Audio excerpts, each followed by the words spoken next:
Igor já está já chegando, o doutor Igor Bezerra, ele que é psiquiatra, vai estar discutindo com a gente um pouquinho o trabalho da psiquiatria na urgência em épocas de pandemia. Né? A gente precisa também discutir a partir dessa perspectiva de urgência, né, de uma especialidade também.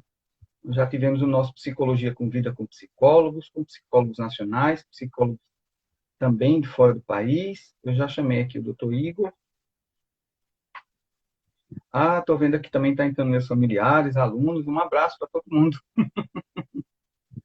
O, o Instagram nos coloca próximo, né?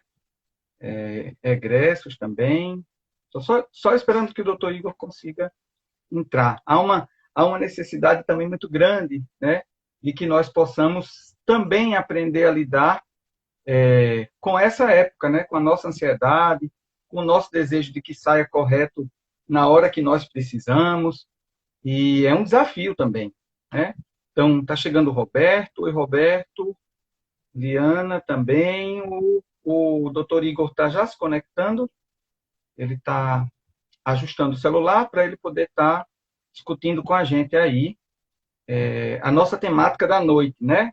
Que é a atuação da psiquiatria em urgências em tempo de pandemia, tá? Nós mantemos o nome pandemia, mas vale salientar que nós temos preferido o termo distanciamento físico, né? Porque, na verdade, nós não estamos isolados, né? Quando a gente faz uma live, quando a gente conversa pelo telefone ou por uma videochamada através do nosso WhatsApp, nós estamos nos comunicando, né? Então, isolados de fato, nós não estamos, né? Estamos criando novas possibilidades de comunicação. Então, acho que o Igor chegou por aqui.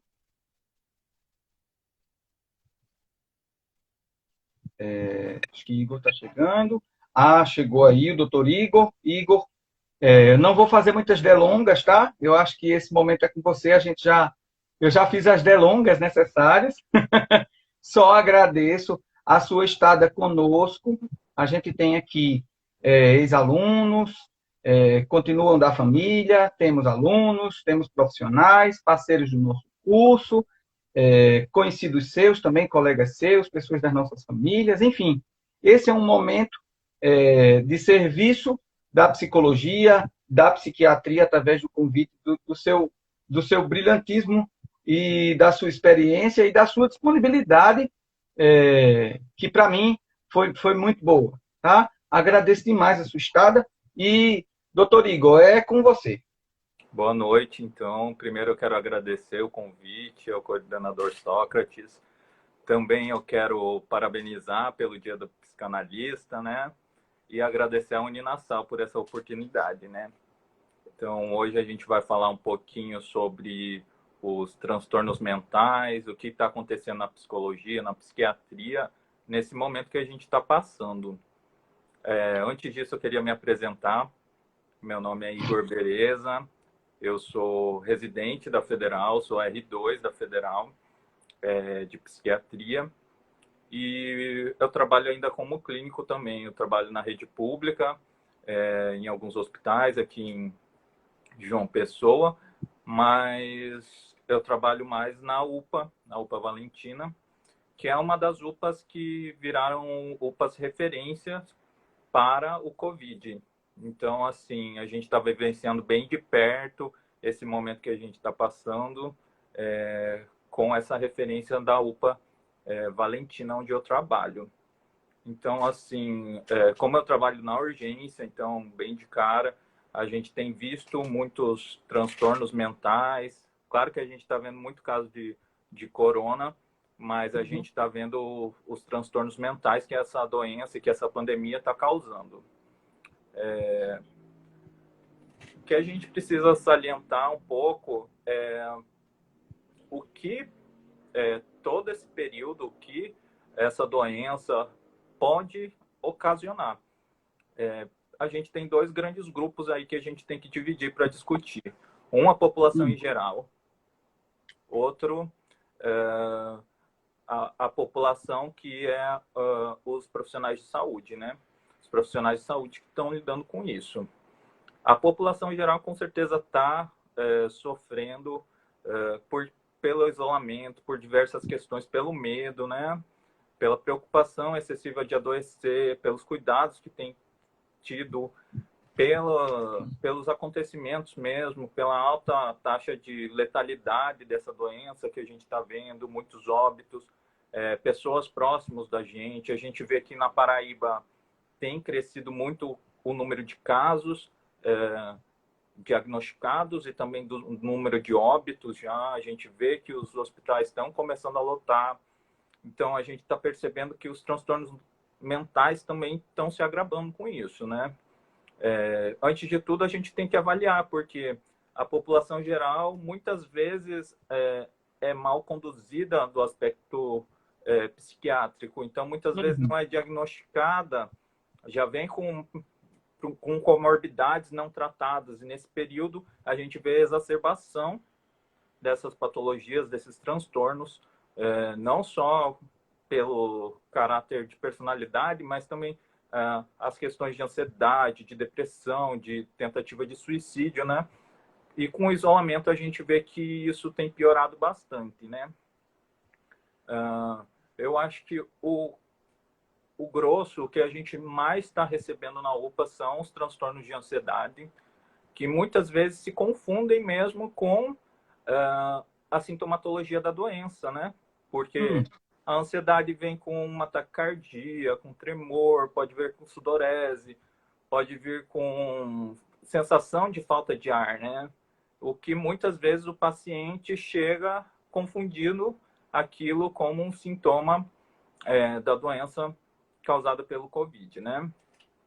Então, é esse grande problema que a gente está lidando hoje, porque realmente está aumentando muito o número de casos e também os transtornos. Então, assim, para a gente que está na frente, muitas vezes é difícil lidar com essa demanda, porque realmente a gente tem que ter paciência, a gente tem que escutar o paciente muito bem para avaliar se aquilo ali realmente é uma doença se iniciando, uma doença que eu digo do corona, do Uhum. Covid, ou realmente é um transtorno psiquiátrico que já vem comórbido há algum tempo e está sendo exacerbado nesse período.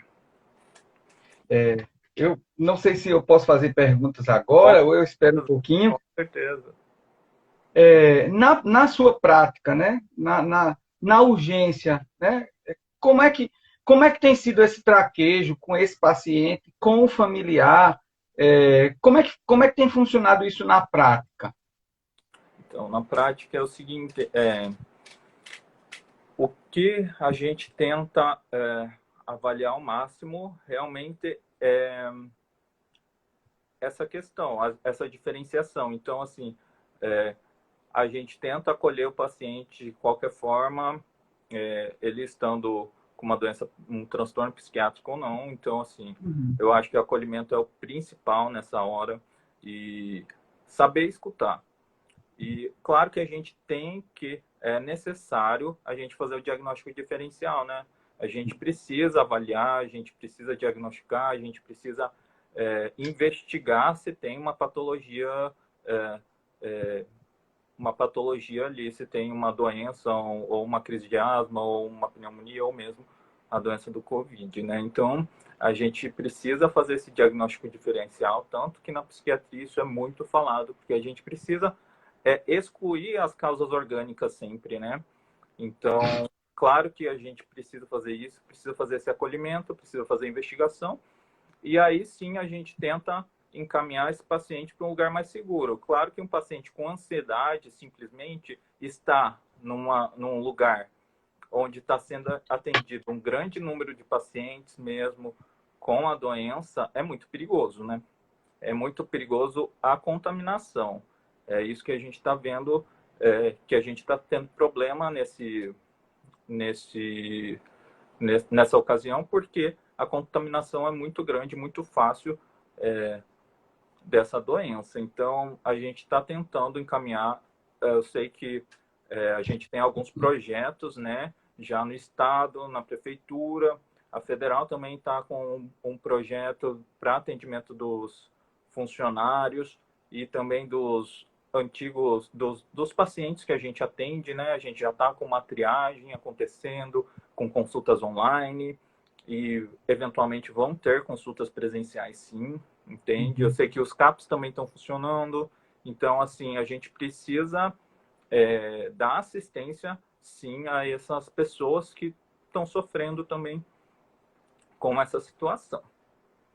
Inclusive, na Uninasal, né, nós também temos hoje o plantão, né, um plantão também realizado pela nossa clínica escola, que nós retomamos agora, em virtude da quantidade também, e já projetos também pensando na saúde mental dos estudantes, né? Ou seja, a gente abre para a comunidade, mas a gente também pensa, porque os estudantes de hoje serão os que vão cuidar amanhã, né?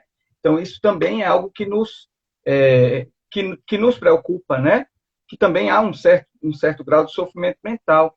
Aí, doutor, eu tenho mais algumas perguntas aqui. Claro. Eu não sei se o senhor quer seguir suas anotações, depois eu fazer as perguntas, ou se eu já posso Vamos trazer as perguntas. conversando, eu acho que fica mais Então agradável. vamos lá. É, o, o Mark, né, ele diz assim, doutor Igor, qual a importância da rede psicossocial nesse momento? Então, é o que eu falo, a importância é extrema, né? A gente vê, com certeza, o diagnóstico da doença é difícil, é complicado o tratamento, mas a gente não só tem que fazer o apoio do paciente que está passando por isso, mas dos familiares, dos amigos. Então, a população toda está sendo acometida por transtornos psiquiátricos, então a gente precisa, sim, acolher essas pessoas, dar assistência, fazer essa rede de suporte, né? Para essas pessoas. Aí tem uma outra perguntinha aqui do Max Soares, né? Ele diz assim: vocês acreditam que a pandemia vai deixar muitas sequelas comportamentais, como, por exemplo, toque, né? Eu ficava pensando, inclusive, eu discuti isso com os alunos, né? Nós precisamos vivenciar esse momento, o luto desse momento, enquanto estudantes, né? Porque fazer o luto desse momento vai nos capacitar, né? Porque a gente não sabe, e aí essa é a pergunta também eu vou lhe fazer, né? Aproveitando a deixa do Max, a gente não sabe o que tanto pode surgir depois desse momento. O Freud falou sobre neurose de guerra, né? Surgida a partir de guerra. A gente não está numa guerra, mas há algo muito parecido que é muito silenciado, né? Então, na sua perspectiva, né? Você acha que a pandemia vai trazer essas sequelas? E que tipo de sequelas, né, comportamentais a gente pode estar observando? Então, exatamente, a gente falou da população, um pouquinho da população em geral, que eu ia falar sobre a população específica dos trabalhadores de saúde. O que a gente tem visto, e já são sequelas que é, está acontecendo, são os transtornos de estresse, o transtorno de estresse agudo e o transtorno de estresse pós-traumático, né? Transtorno de estresse agudo seria até um mês e pós-traumático após um mês, né? Enfim, tem diversos critérios, mas o que a gente vê é a pessoa exposta a esse risco, a esse perigo, a esse evento traumático, né? Porque a Uhum. gente tem o adoecimento muito rápido, a gente tem óbitos em grande quantidade, a gente tem situações, a gente tem que lidar com as famílias, a gente tem que informar as famílias sobre os óbitos, sobre a condição do paciente, a gente vê o sofrimento muito de perto. Então, isso acaba ocasionando diversas situações. A gente pode ter alteração no sono, alteração de comportamento, tanto na alimentação como uso de substâncias. A gente pode ter a revivescência desses fatos, que é isso, que é o transtorno de estresse, né? E aí, sintomas somáticos, taquicardia, sudorese, mãos frias, sensação de falta de ar, né? Então, com certeza, a gente tem uma população muito de risco para isso. E não só os profissionais, como todo mundo. Quem tem um familiar doente ou um familiar que foi a óbito e viveu esse fato traumático, ou mesmo viu de perto isso, pode ser acometido, sim, dessa patologia. E aí que a gente precisa intervir rapidamente, tanto a psicologia quanto a psiquiatria, a gente precisa intervir dando esse suporte, dando o tratamento adequado. Eu sei que na psicologia tem diversas abordagens, diversas formas da gente abordar isso, de tratar isso, de dar sequência a isso, esse atendimento. Na psiquiatria a gente vai lidar com isso e com tratamento dos sintomas, tratamento da insônia, o tratamento farmacológico, né? E o que a gente precisa realmente é focar nessas patologias que eu acho que, com certeza, o toque também é uma das coisas que a gente vai ver, mas que a pessoa já tem que ter uma predisposição, já tem que ter alguns sintomas, algumas comorbidades anteriores, mas o que mais nos preocupa são esses transtornos de estresse agudos. Eu estudei um pouquinho e a gente vê que na população, em situações do cotidiano, o TEA e o TEPT é cerca de 3,5%. A gente acha que é pouco, mas no Brasil são cerca de 7 milhões. Numa situação normal, que não for de guerra nem de pandemia. Em estudos que visam avaliar essas populações em guerras, em pandemia, que foi feito na última epidemia de SARS, chegou até quase 40% da população adoecendo de transtornos de estresse. Então, é uma população muito grande que a gente vai ter que lidar e que a gente vai ter que dar suporte. Inclusive, né, Igor, eu fico refletindo também os casos que vão ficar subnotificados, né? Porque ainda assim existe um grande preconceito de recorrer a uma UPA, de recorrer a um serviço de assistência social, de assistência psicossocial, né? Da mesma maneira que também nos preocupa os sujeitos que possam eventualmente estarem contaminados em casa, né, com Covid-19, por exemplo, e não vai sair com medo da representação social de ser o contaminado, de ser aquele sujeito que vai passar essa doença para as outras pessoas. E aí, para ele não ser excluído, ele acaba ficando em casa, né? Então, inclusive esses casos, por exemplo, que vão ficar subnotificados de uma atenção psiquiátrica ou de uma atenção psicossocial, né? Esse também é algo que nos preocupa.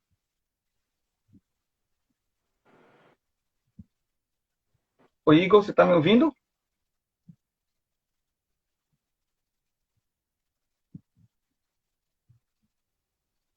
Igor, acho que saiu o teu áudio.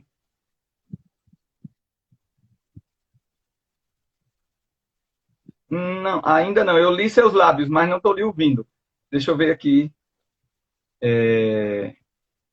Deixa eu dar uma olhadinha aqui. Alguém tá? Chegou. Deu probleminha no vídeo. Chegou. Tá me ouvindo? Sim, estou lhe ouvindo, entrecortando um pouco, mas estou lhe ouvindo.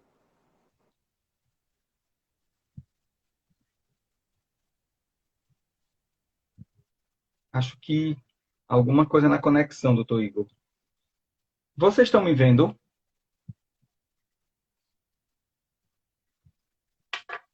Eu também não estou conseguindo ouvir o doutor Igor nesse momento. Vocês estão conseguindo me ver? Estão me ouvindo, Laiana?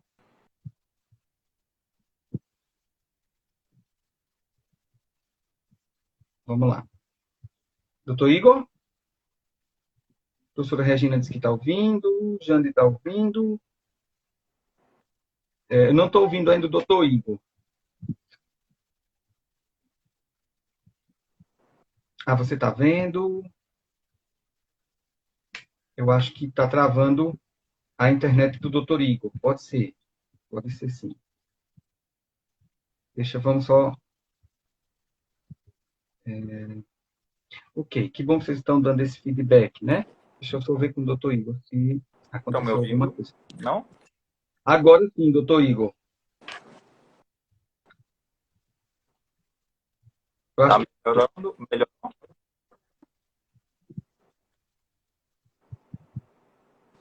Ah, sim, Sim, agora melhorou? chegou.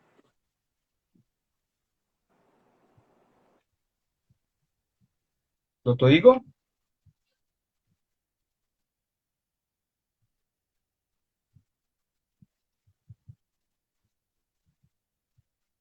Vamos deixar ele só ajustar a conexão.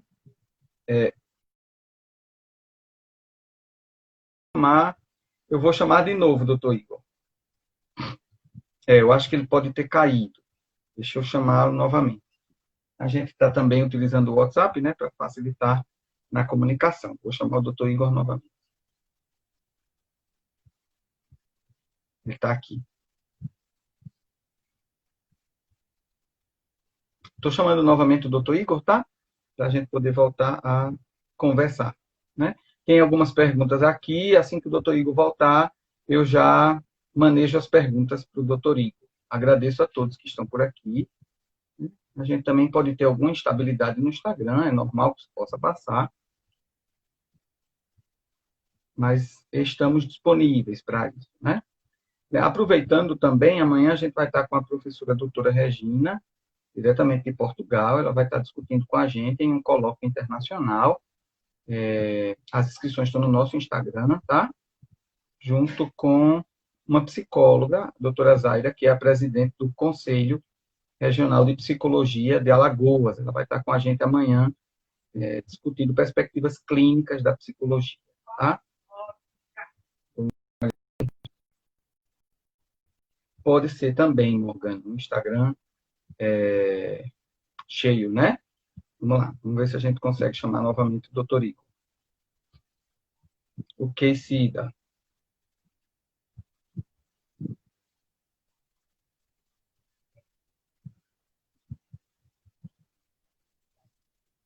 Deixa eu perguntar para ele se está tendo alguma instabilidade. Acho que ele está chegando. Voltou. Pronto, Igor? melhorou. Pronto.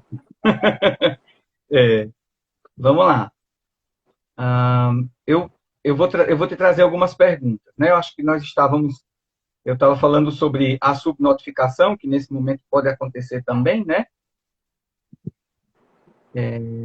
E aí a gente tem uma pergunta aqui do Mark, né? O Mark pergunta o seguinte: a pandemia aqui. Em João Pessoa, existe algum pronto-socorro psiquiátrico? Isso é muito importante a gente falar. Uhum. Aqui é uma das cidades que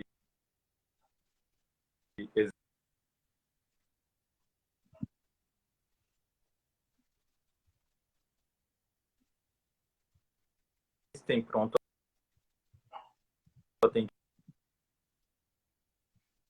atendimento psiquiátrico de saúde mental. O que é difícil no resto do país, não são todas as cidades que têm. Mas aqui tem uma PASME, SM, pronto Uhum. atendimento de saúde. Hospital Mangabeira, lá no Trauminha. Tinha alguma descompensação, mesmo uma crise de ansiedade, de suicídio, um surto psicado, procurar essa assistência. A gente faz estágio lá, o pessoal da psiquiatria, tanto da N como da Federal, ótimos profissionais trabalhando lá, vários importantes da cidade trabalhando lá, então é muito uma cidade que tem que ser lembrada. É, Agora, sobre subnotificações, isso está acontecendo bastante, que está tendo muitos casos que não estão dados porque a gente vê uma falta de estrutura grande, a gente material para trabalhar, também falta dos exames, né? Então, assim, não tem como a gente fazer exame na isso não tem como pagar por todos esses exames. Em pacientes que estão num grau mais grave, né? Em pacientes mais graves, a gente mais preciso. doutor Igor, eu acho que eu não estou Lhe ouvindo. Tá me ouvindo? Agora sim. Eu acho que está meio entrecortando, né? Sim. Mas todo mundo conseguiu escutar, né? Eu acho que sim, eu consegui escutar. Entrecortou algumas coisas, mas dava para compreender sim o que você estava falando sobre o pronto atendimento, né? Aí sobre a subnotificação, né? Tem uma outra pergunta. O Isso. áudio está se entrecortando. Só um minutinho, deixa eu ver aqui, doutor Igor. A gente tem uma outra pergunta aqui. Sobre os casos de suicídio, né? Quais são existe possibilidades, os índices de suicídio, já existe algo Exato. notificado nessa época de pandemia? Quais as consequências disso pós-pandemia? O que é que o senhor tem observado disso, né?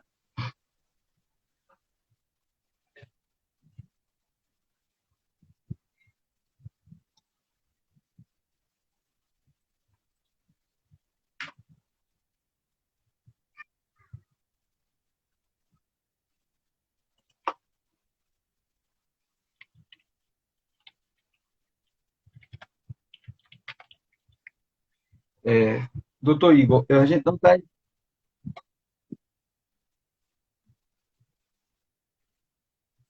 É, doutor Igor, travou novamente.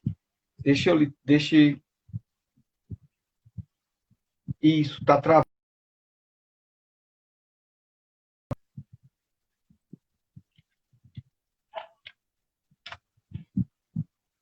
Só um minutinho que eu já vou chamar novamente o doutor Igor, tá?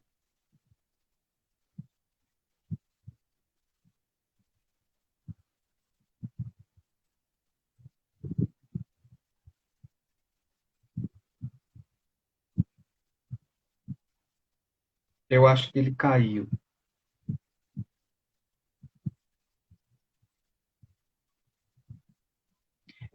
Eu acho que o doutor Igor caiu aqui. Só um minutinho, deixa eu só ajustar a conexão dele novamente e a gente já volta, tá? Não, sem dúvida, a qualidade da live não é minha, é do doutor Igor, está maravilhosa. Já chamei novamente, o doutor Igor já voltou.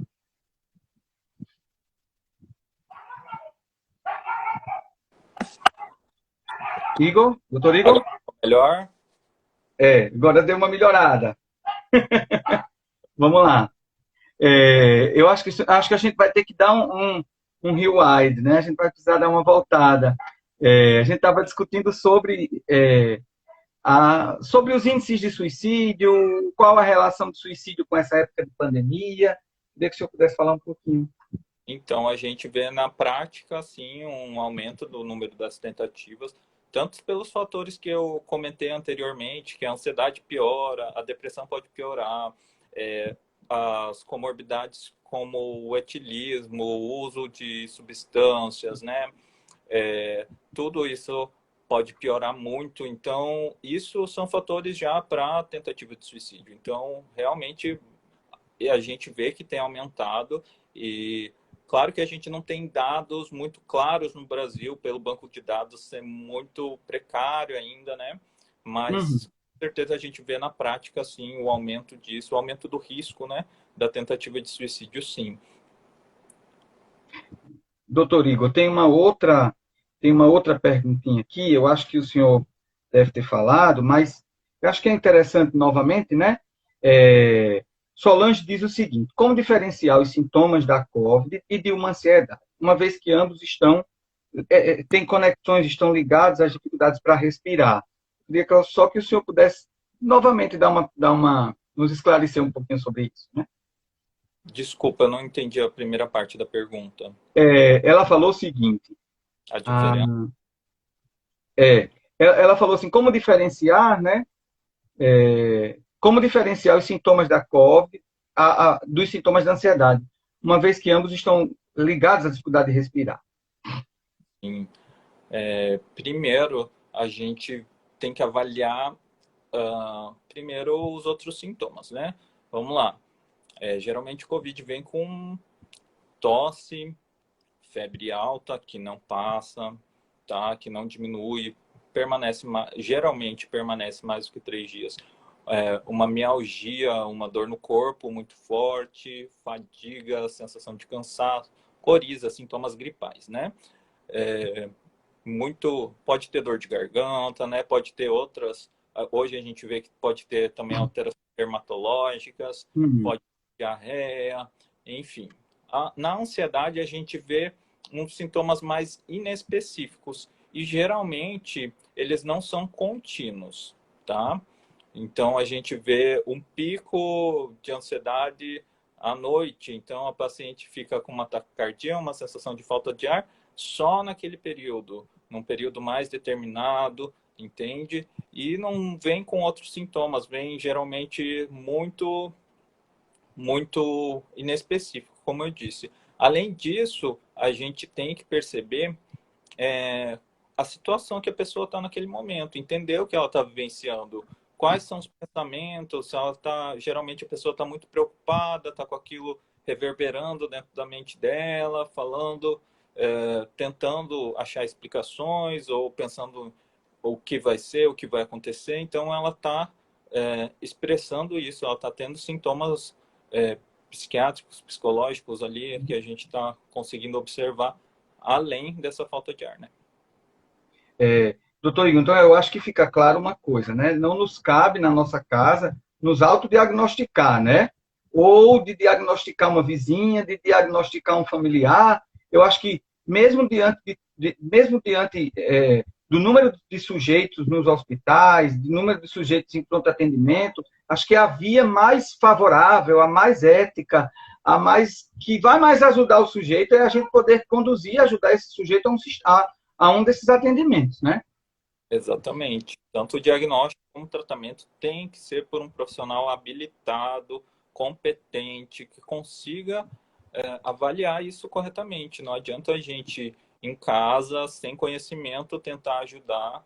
Com certeza a gente pode dar um apoio, pode dar um suporte, mas a gente precisa continuar esse tratamento, fazer um diagnóstico preciso, um tratamento correto, e isso só por um profissional capacitado, né? Psicólogo, psiquiatra, com formação e com sempre verificar o conselho, né? Essa é a minha dica para todos os pacientes, porque hoje a gente vê diversos profissionais aí sem conselhos que se auto-intitulam psiquiatras, psicólogos, enfim, mas o que a gente precisa é avaliar se aquele profissional é capacitado para ajudar a gente mesmo, porque senão os sintomas podem até piorar, a situação pode até piorar, e aí é muito grave, né? Doutor Igor, tem uma outra pergunta aqui da Laiana. A Laiana diz o seguinte: existe algum programa de atendimento ao idoso? Eles são grupos de risco e os mais expostos a entrarem num quadro ansioso depressivo? Então, na verdade, são duas perguntas. Ela pergunta se existe um atendimento específico para idoso, né? E se eles são grupos de risco, se eles são mais expostos, com maior possibilidade de entrar em quadros ansiosos ou depressivos. Então, primeiramente, na Federal, no HU, a gente, pela residência, tem um ambulatório, sim, de psicogeriatria. A gente atende justamente essa população, né? E, sim, é um grupo de risco.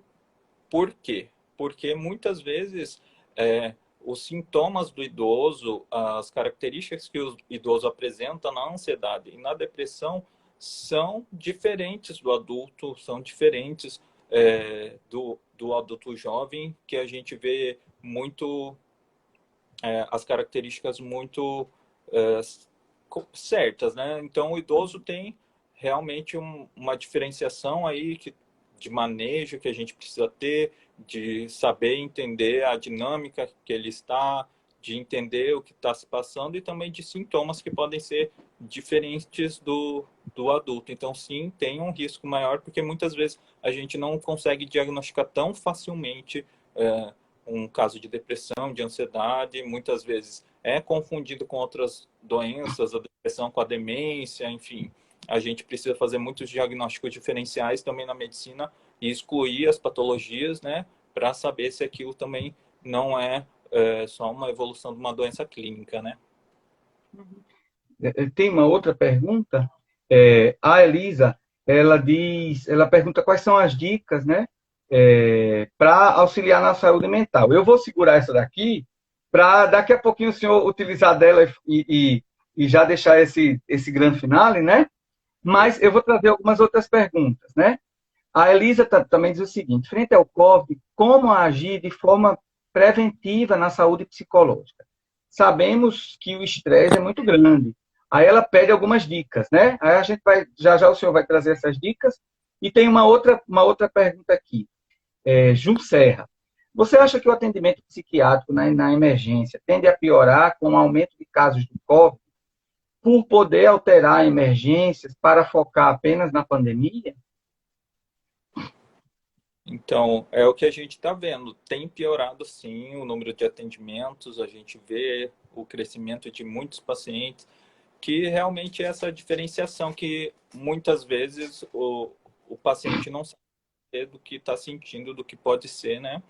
E muitas vezes somatiza aquilo acreditando ser sintomas da doença do COVID, né? Então, assim, realmente essa diferenciação tem que ser feita, mas por, como a gente acabou de falar, por um profissional adequado. Então, assim, vai aumentar, mas os profissionais têm que estar capacitados para conseguirem reconhecer também minimamente esses sintomas e saber diferenciar também para que a gente possa fazer o tratamento correto, né? Doutor Igor, a gente nota uma série de esforços, né, em relação ao teleatendimento, né, em relação a aplicativos. O Grupo Ser Educacional, através da Uninasal, né, lançou, está até no nosso Instagram, um aplicativo, né, onde o sujeito de casa vai poder falar com médicos, com residentes da Uninasal, vai também falar com enfermeiros, né. A gente nota que houve um grande aumento, se estreitou muito essas relações, né? Isso também graças a essa época. O senhor me falou que também atendia no consultório, né? Também era clínico, Sim, né? hoje eu atuo como clínico, né? Então eu trabalho em hospital, em regime de plantão Uhum. e na UPA, né? Aí a minha pergunta é o seguinte, né? De fato, a busca pelos serviços, né, da psiquiatria para, ou seja, o sujeito ele sabe, né, ele compreendeu ou alguém colocou para ele que seria um caso de psiquiatria. Isso tem sido possível? Tem sido visto mais atendimentos? Tem aumentado o atendimento específico da psiquiatria para sujeitos que necessitem de um atendimento psiquiátrico?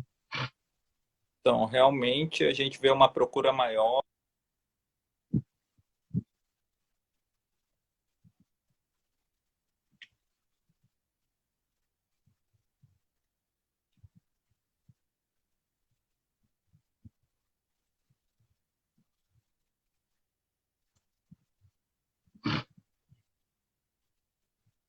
Acho que travou. Deixa só. Aqui, eu acho que travou, doutor. Acho que caiu o dedo. A gente agradece quem está chegando por aqui também. O Rafael, o Tarley, Eduardo. Foi Eduardo, também um grande profissional aqui, que está aí com umas lives, viu? De vez em quando estou lhe acompanhando também, viu, Eduardo? Todo esse projeto que também ajuda na manutenção, né, da saúde mental. Muito importante que a gente possa, nessa época, criar estratégias, né? O doutor Igor chegou de volta. Rodrigo Lacerda chegou por aqui também. A Ivonete, vamos ver.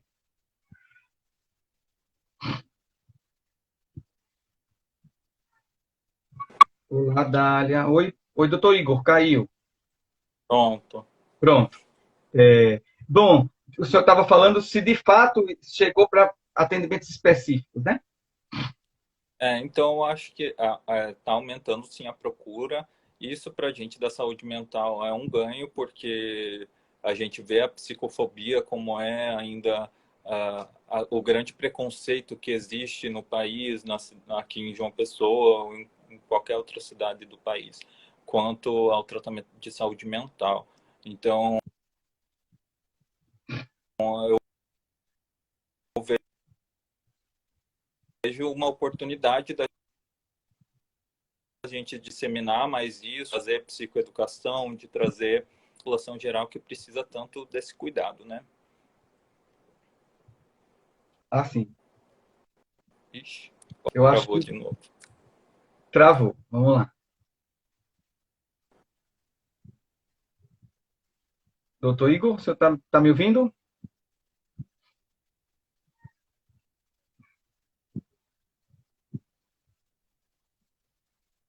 Vamos lá. Vamos só esperar um pouquinho,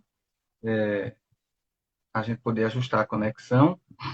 E, Eduardo, vamos sim. Eu acho que a gente pode discutir, viu, Eduardo? O Tá me ouvindo? desenho da casa, né? A relação do sujeito com a casa. Vamos ver. Tá me Doutor ouvindo? Igor? Conseguindo, né? Acho que vai ficar com gostinho de quero mais, viu, doutor Igor? De Bom, repente, a gente pode se ver uma vez por semana nessas lives, viu? podemos É, sim. não é um trabalho multidisciplinar, aliás, um trabalho transdisciplinar, quiçá. Sim, é o que a gente precisa, né? Verdade. Aí eu estava, acho que agora a gente já pode comentar um pouquinho para o senhor trazer suas dicas, né? De como lidar com a saúde mental nessa época, né? Então, eu sei que para todo mundo está difícil, não é só para os profissionais de saúde, mas o isolamento causa diversas situações que a gente não tinha se deparado. A doença, são várias coisas que a gente precisa mudar na nossa rotina, né?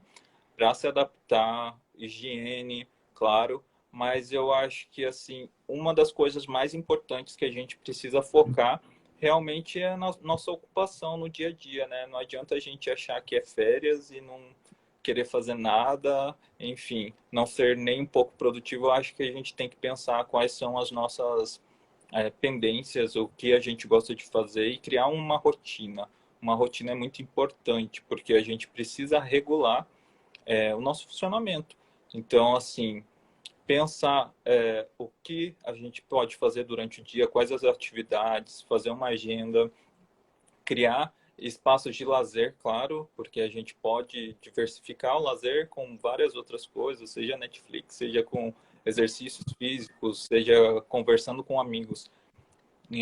Outra coisa muito importante é exatamente isso, se aproximar dos nossos entes, dos nossos familiares, dos nossos amigos, não deixar que a distância física nos deixe longe deles, longe do contato. Hoje a gente tem diversas formas de entrar em contato com eles, então sempre manter isso, que é uma rede muito importante para a saúde mental. A família, os amigos, é uma rede muito importante que a gente tem que manter. Outra coisa é a regulação do sono. A gente tem que lembrar das questões de higiene do sono, né? Tentar não tomar bebidas energéticas, nem café após as 6 horas, às 18 horas, né? Tentar não fazer uso de celular, nem de TV no período que antecipa 1 hora antes de dormir, né? Também, durante o dia, tentar não tirar soneca, porque isso pode piorar o sono da noite. Criar um ambiente bem confortável, né, para ter uma noite de sono boa. E lembrar que também a gente precisa ter uma noite de sono, né? Não é um dia de sono. Então, a gente precisa dormir à noite por muitas questões hormonais. A gente precisa desse período noturno para dormir. Então, a gente precisa regular isso, né? Quanto às questões que eu vinha falando de ansiedade, de depressão, acho que assim, se você consegue identificar alguma dessas coisas que eu falei, se você está passando por isso, você precisa de ajuda especializada, como a gente já falou. A gente precisa procurar alguém que auxilie a gente a diagnosticar corretamente, de fazer o acompanhamento, de fazer o tratamento. Não adianta a gente achar que com a conversa com um amigo, com a conversa com o vizinho, isso vai melhorar. Não, isso pode amenizar, com certeza, mas para a gente tratar, a gente precisa de um profissional qualificado. Doutor Igor, eu, de antemão, eu vejo aqui, não, eu não tinha dúvidas, né, mas a live atesta o queridismo que tem as pessoas pelo senhor, então muitas pessoas passaram aqui, né, agradecendo a sua fala, em nome da coordenação e do curso, assim, agradeço demais de coração a sua disponibilidade. Eu acho que vai ficar, sim, o convite da gente poder se ver um outro dia na próxima semana, né? Para a gente poder discutir. Eu acho que é muito importante essa transdisciplinaridade, né? De áreas que conversam com a saúde mental, né? Nós não estamos falando da doença, nós estamos falando do sujeito, né? Exato. E esse sujeito precisa ser ouvido, esse sujeito precisa ter essa informação. Um dos grandes nortes do nosso curso tem sido levar a psicologia para sujeitos não psicólogos, né? O que você falou agora há pouco da psicofobia, a gente precisa destituir isso, né? Então, Nós precisamos ser gente como todas as gentes e ser vistos como gente como todas as gentes, né? Então, eu acho que a gente vai se ver aqui, né? Vamos afinar nossos horários para a gente poder se ver aqui novamente. E agradeço muito a sua estada. Conte com este curso, conte com esta coordenação para o que o senhor precisar também. Eu sei que o senhor tem milhões de projetos e a gente quer estar no meio desses projetos. Com certeza, a gente está junto. Quero agradecer mais uma vez a você, Dr. Sócrates, também a coordenação e a instituição da Uninação, né? Muito obrigado pelo convite. Ok.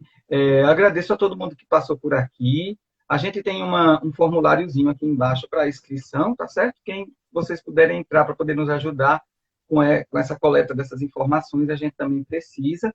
Então, a gente vai marcar. Próxima semana a gente vai estar por aqui. Eu só queria que o senhor desse uma pincelada numa última coisa, né? Nós fizemos uma live com uma professora de psicofarmacologia, falando sobre o cuidado com as medicações nessa época. E eu estava guardada essa pergunta e esqueci, né? Então, eu queria que o senhor, como médico, como alguém que olha para o sujeito, fizesse os seus cuidados, né? Dissesse o cuidado da utilização de medicamentos nessa época.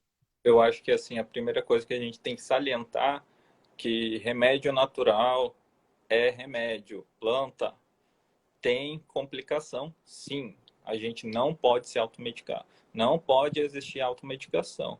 Medicação tem que ser prescrita por um médico que fez o diagnóstico e está te acompanhando no tratamento, que vai avaliar o seu perfil, vai avaliar a indicação da medicação. Então, assim, automedicação nunca. Outra coisa muito importante da gente lembrar, os pacientes que já fazem uso de medicação, fazer o uso corretamente, como é orientado. Isso é muito importante, né? Porque muitas vezes toma mais, toma menos, e aí o tratamento não segue como deveria ser, né? Então, assim, eu acho que o principal é a gente lembrar dessa questão da automedicação. Muita gente tomando remédio que se dizem naturais para diminuir alguns sintomas, o que acaba piorando, porque muitas vezes não está sendo tratado corretamente e não está sendo manejado corretamente. E aí os sintomas só pioram e viram um acúmulo de coisas, de efeitos colaterais, junto com sintomas prévios. Então, realmente a gente precisa ter um acompanhamento médico, um acompanhamento psicológico para conseguir fazer o tratamento correto. Ok, eu acho que era isso. Na próxima semana a gente já tem mais perguntas. Espero que o senhor vai ver. Então, muito obrigado, doutor. Bom descanso.